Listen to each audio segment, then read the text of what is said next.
Yeah, how I got hooked on killer whales when I was 3 years old, and growing up in mid-Missouri, Columbia, Missouri. I saw the movie Namu when I was 3 years old, and got hooked on the,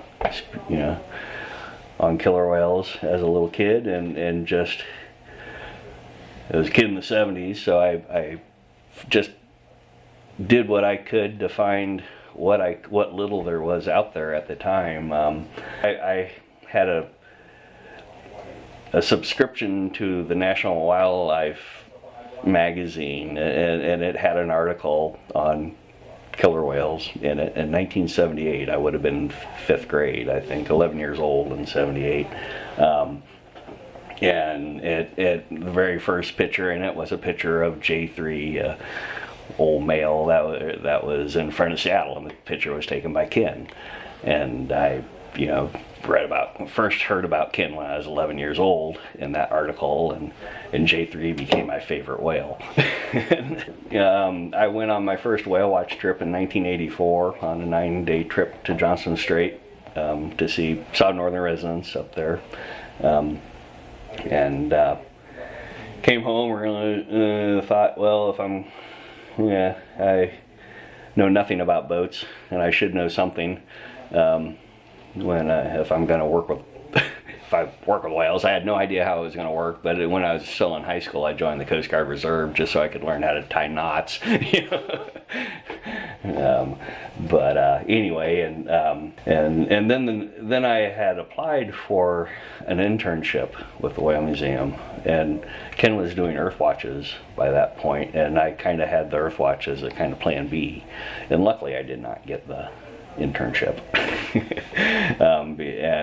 due to being an underclassman or something like that at the time. They needed an upperclassman or something, but so I did the earth watch here, and I had done my best to find what few ID guides had been available to the public before I got here. And I just kind of figured that if people worked with killer whales, they knew their whales, and so I figured it was something you had to do. So I kind of tried to learn my whales before I got here, and got out here and found out that fewer people than I thought knew their whales.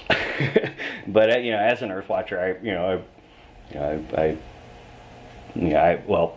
did the earth watch, and got invited back the next summer as staff in 1990. That was 1989, and Ken invited me back in 1990, and I've been here ever since. But yeah, it's I've just always loved killer whales, and want to work with them. Just didn't think it was going to happen.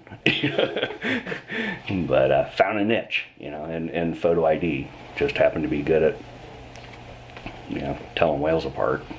And in the right time, right place. That's awesome. Yeah. Congratulations. No, thank you. Thank you. From such an early start. Yeah, it's something I'm finding doesn't happen. Yeah, it's disappointing. It's always it makes me always happy to hear that when people get their big opportunity and take advantage of it and get to do what they want to do. I always like hearing those sort of stories, because it's nice. Yeah, it's a nice feeling to at least be able to say, yeah, well, if nothing else, at least I'm doing what I want to do, which a lot of people can't say, and I have to, keep reminding myself how lucky I am.